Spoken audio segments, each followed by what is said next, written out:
और इसी बीच बड़ी खबर दिल्ली से आ रही है। दरअसल आजम खान की जमानत का ये मामला है। सुप्रीम कोर्ट ने हाई कोर्ट पर नाराजगी जताई है। फैसला ना सुनाने पर सुप्रीम कोर्ट ने नाराजगी जताई। आपको बता दें कि हाई कोर्ट फैसला ले चुका था, लेकिन फैसला सुनाया नहीं गया था, जिस पर अब सुप्रीम कोर्ट ने नाराजगी जताई है। 87 में से 86 मामलों में जमानत मिल चुकी है। 137 दिन बाद भी फैसला नहीं सुनाया गया, ये कहना है सुप्रीम कोर्ट का। ये न्याय का मखौल उड़ाना है। सुप्रीम कोर्ट ने ये टिप्पणी की है। हाई कोर्ट फैसला नहीं करता तो हम दखल देंगे, सुप्रीम कोर्ट ने ये टिप्पणी की है। आपको बता दें कि सुप्रीम कोर्ट में 11 मई को अब इस मामले की सुनवाई होनी है। आजम खान की जमानत याचिका का ये पूरा मामला है, जिस पर हाईकोर्ट ने फैसला तो ले लिया था, लेकिन सुनवाई नहीं की गई थी। आपको बता दें कि आजम खान की जमानत याचिका को लेकर ये पूरा मामला है। ज्यादा जानकारी हमारे संवाददाता सुशील हमें देंगे। सुशील, क्या अपडेट आपके पास है और क्या क्या टिप्पणियां सुप्रीम कोर्ट ने की हैं? जी देखिए, सुप्रीम कोर्ट ने फिलहाल हाई कोर्ट के द्वारा जो फिलहाल फैसला सुरक्षित रखा गया है, उस पर कोई फैसला नहीं सुनाया गया है, जिस पर सुप्रीम कोर्ट में जस्टिस बी.आर. गवई और जस्टिस एल. नागेश्वर राव ने नाराजगी जाहिर की है और कहा है कि ये न्याय व्यवस्था का माखौल उड़ाना जैसा है। आजम खां पिछले 86 मामलों में जमानत पर हैं, लेकिन 87वां जो उनका मामला है, उस मामले में फैसला अभी इलाहाबाद हाईकोर्ट ने सुरक्षित रखा है, लेकिन 137 दिन ऐसे हो गए हैं जिस पर हाईकोर्ट के द्वारा फैसला नहीं सुनाया गया है, जिस पर सुप्रीम कोर्ट ने गहरी नाराजगी जताई है। सुप्रीम कोर्ट ने कहा है कि 137 दिन से किसी भी मामले में फैसला सुरक्षित रखना न्याय संगत और तर्क संगत नहीं है। सुप्रीम कोर्ट ने कहा कि अगर हाईकोर्ट के द्वारा आजम खां के मामले में फैसला जल्द से जल्द नहीं सुनाया जाएगा तो सुप्रीम कोर्ट इस मामले में इंटरवीन करेगा।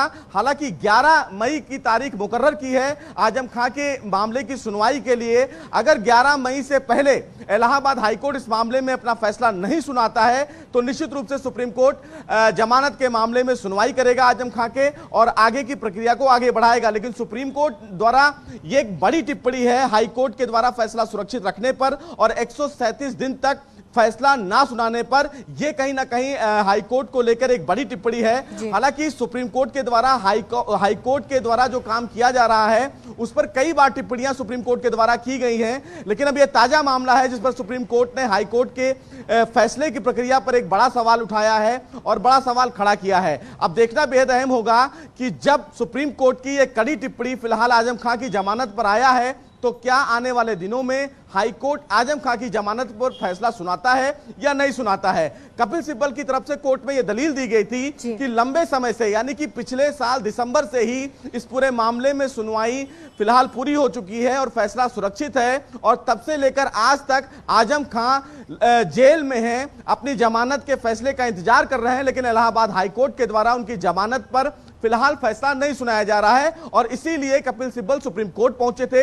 हालांकि सुप्रीम कोर्ट ने यह कहा था कि वो इस पूरे मामले पर सुनवाई करेंगे और इसीलिए मामले की सुनवाई टाल दी गई थी कि हो सकता है हाईकोर्ट इस मामले में अपना फैसला सुनाए। लेकिन हाईकोर्ट के द्वारा फैसला नहीं सुनाए जाने पर आज सुप्रीम कोर्ट ने हाईकोर्ट पर नाराजगी व्यक्त की और यह कहा कि यह न्याय संगत नहीं है, यह न्याय व्यवस्था के माखौल उड़ाना जैसा है जो इतने लंबे समय तक किसी भी व्यक्ति के फैसले को सुन लिया गया है, उनकी जमानत अर्जी को सुन लिया गया है, लेकिन कोर्ट के द्वारा फैसला नहीं सुनाना कहीं ना कहीं गलत है। बिल्कुल सुशील, और सुप्रीम कोर्ट की बहुत बड़ी टिप्पणी हाई कोर्ट को लेकर, क्योंकि 137 दिन बहुत होते हैं। सुप्रीम कोर्ट ने भी यही कहा कि जो फैसला सुरक्षित रख लिया गया था तो फिर सुनवाई क्यों नहीं की गई, इतना ज्यादा वक्त क्यों लग गया। ये सुप्रीम कोर्ट की टिप्पणी बेहद अहम हो जाती है हाई कोर्ट के लिए।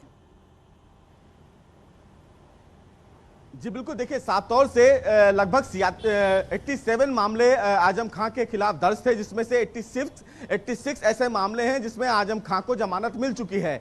एक मामला ऐसा है जिसका फिलहाल फैसले का इंतजार हाईकोर्ट से लंबे समय से आजम खां कर रहे हैं। हालांकि कपिल सिब्बल एक बार पहले भी सुप्रीम कोर्ट आए थे, तब सुप्रीम कोर्ट ने उनसे यह कहा था कि वो हाईकोर्ट में दोबारा जाकर अपील करें और हाईकोर्ट से कहें कि इस मामले में फैसला जल्द से जल्द सुनाया जाए। इसके बाद जब कपिल सिब्बल हाईकोर्ट गए थे तो हाईकोर्ट से उन्हें फिलहाल कोई राहत नहीं मिली थी, जिसके बाद वो दोबारा सुप्रीम कोर्ट पहुंचे और उन्होंने सुप्रीम कोर्ट से कहा कि लंबे समय से आजम खां अपनी जमानत का इंतजार कर रहे हैं और उन्हें यह इंतजार है कि हाईकोर्ट उनके पक्ष में या उनके पक्ष में ना भी एक फैसला जो लंबे समय से सुरक्षित रखा है उस पर अपना विचार, अपना फैसला जो है वो डिलीवर करे। लेकिन लंबे समय से फैसला ना सुनाने की वजह से मामला सुप्रीम कोर्ट पहुंचा था। बहरहाल सुप्रीम कोर्ट की एक बड़ी टिप्पणी हाई कोर्ट के द्वारा, और ये कह देना कि ये न्याय व्यवस्था का एक माखोल उड़ाना है जो देश की सबसे बड़ी अदालत है, ये कहीं ना कहीं एक बड़े सवाल देश भर के सभी अदालतों पर करती है जो क्रिमिनल के मैटर्स को सुन तो लेते हैं लेकिन। ठीक है सुशील, मैं लौटूंगी आपके पास। हमारे साथ बीजेपी प्रवक्ता हरीश श्रीवास्तव जुड़ चुके हैं। हरीश जी, आपने ये खबर सुनी होगी हमारे माध्यम से कि सुप्रीम कोर्ट ने ये टिप्पणी की है हाई कोर्ट पर, 137 दिन बहुत होते हैं कि कोई फैसला सुरक्षित रख लिया और फिर सुनवाई नहीं की गई। हाई कोर्ट से ये पूछा गया है कि आखिर इतना वक्त क्यों? देखिए, ये माननीय न्यायालय का विषय है और न्यायालय के विचाराधीन विषय है, तो ये न्यायिक प्रक्रिया की बात है। इसमें कोई टिप्पणी करना मैं समीचीन नहीं समझता। मुझे लगता है कि माननीय उच्च न्यायालय, जो माननीय उच्चतम न्यायालय ने जो इस मामले को लेकर टिप्पणी की है उसके सापेक्ष पूरे विषय पे विचार करेगी और जो भी न्याय के आवश्यकता होगी, जो न्याय संगत होगा, ऐसा निर्णय करेगी। मुझे इसका भरोसा है। जी। और हमारे साथ समाजवादी पार्टी के प्रवक्ता भी जुड़ चुके हैं, अनुराग भदौरिया जी। अनुराग जी, क्योंकि देखिए अखिलेश यादव ने कहा था कि अब तो आजम खान से तभी बात होगी जब वो जेल से बाहर आएंगे, क्या लगता है आपको कि आजम खान की मुश्किलें कम होने वाली हैं?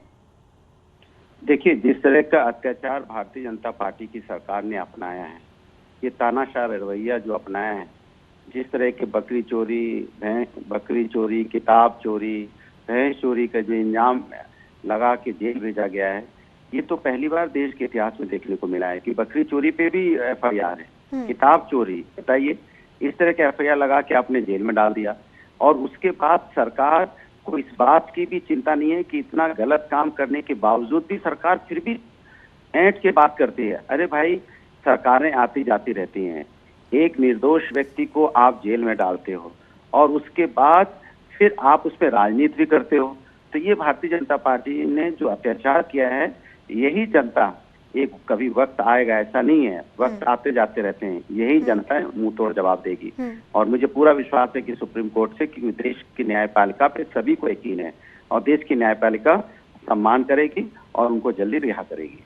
हरीश जी से ये सवाल रहेगा, जिस तरह से हरीश जी आपने सुना होगा कि अनुराग जी ने कहा कि आजम खान निर्दोष हैं और बीजेपी ने झूठे मुकदमे उन पर लगाए, बकरी चोरी जैसे मुकदमे लगाए, 87 के 87 मामले ऐसे ही थे क्या?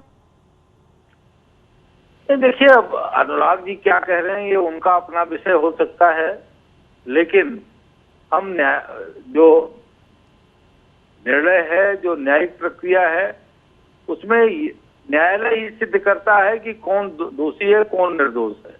हम कोर्ट नहीं है कि हम उन पर जजमेंट दे दें कि वो निर्दोष है या दोषी है। इसका फैसला तो माननीय न्यायालय ही करेगा। और जहां तक रहा न्यायिक व्यवस्था की, अनुराग भदौरिया जी भी कह रहे हैं कि उनको न्यायिक व्यवस्था पे भरोसा है, तो मुझे लगता है कि इस भरोसे को हम सब लोगों को पूरी तरह से सम्मान करना चाहिए और निश्चित रूप से जो हमारी न्यायिक प्रणाली है वो पूरी तरह से सबको समान रूप से न्याय देने का काम करती है। ऐसे में हम सबको जो न्याय व्यवस्था है उस पर भरोसा करना चाहिए। जी, अनुराग जी कुछ कहना चाह रहे हैं, बताइए। देखिए, कितना अच्छा लग रहा है कि आज भारतीय जनता पार्टी भी दबी जबान से इस बात को मान रही है कि उनके साथ अन्याय हुआ है। बधाई हो आपको। भारतीय जनता पार्टी को कम से कम दबी जबान से एहसास हो रहा है, नहीं तो पहले तो ऐसे चिल्लाते थे जैसे लगता था पता नहीं कितना बड़ा क्राइम कर दिया आजम साहब ने, ये फलाना ढेकना क्या क्या गिनाते थे। आज देखिए भाषा शैली, देखिए इनके प्रवक्ताओं की कैसी बदली हुई है। कल भी जब मैं डिबेट कर रहा था तब भी भाषा शैली बदली हुई है। इसके मतलब गलत काम करने का गिल्ट कितना अंदर में है, कितनी तकलीफ हो रही है। गलत काम किया है तो मन में चोर है। हरीश जी, आरोप लग रहा है कि आपकी भाषा शैली बदली हुई है, बीजेपी के प्रवक्ताओं की भाषा शैली बदली हुई है। क्या आजम खान का बीजेपी की तरफ झुकाव जो पिछले कुछ दिनों में देखने को मिला, ये उसकी वजह है?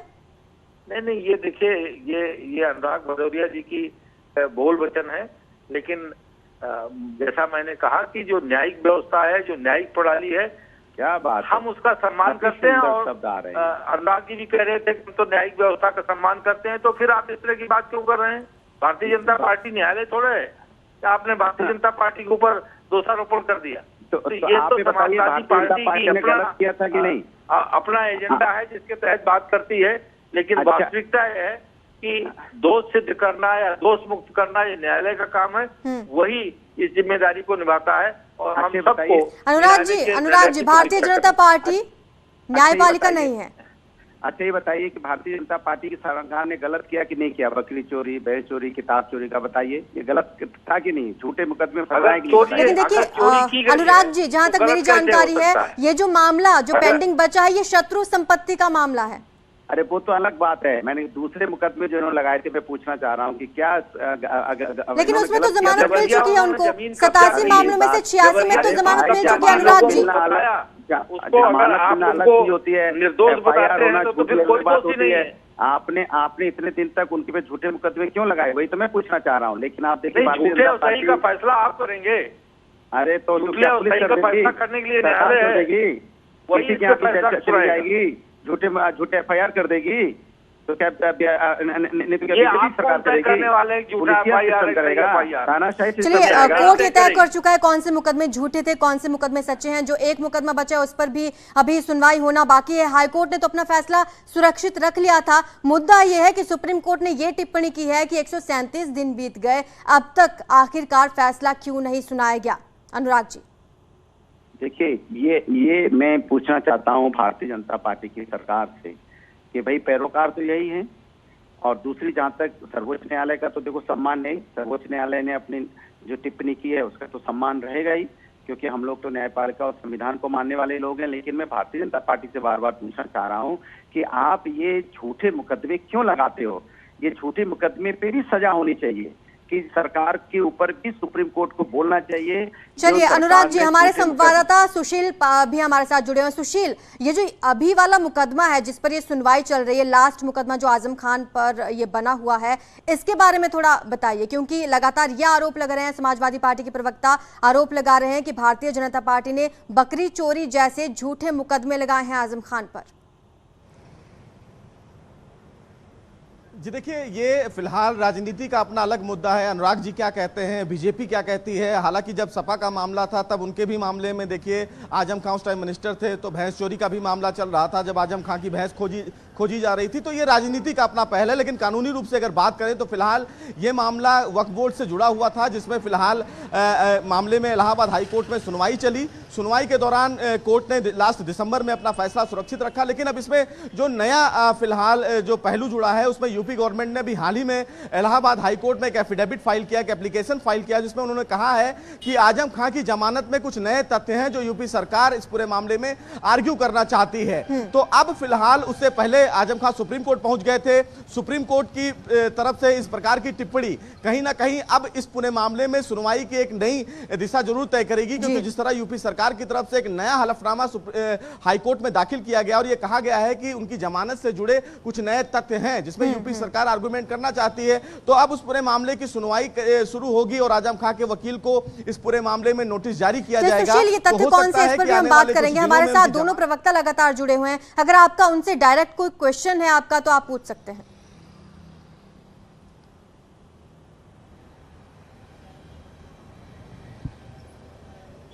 जी एक बार अपना सवाल दोहराएं। जी सुशील, हमारे साथ बीजेपी प्रवक्ता और समाजवादी पार्टी के प्रवक्ता जुड़े हुए हैं, दोनों ही जुड़े हुए हैं। अगर आपका उन दोनों में से किसी से कोई सवाल है तो आप पूछ सकते हैं।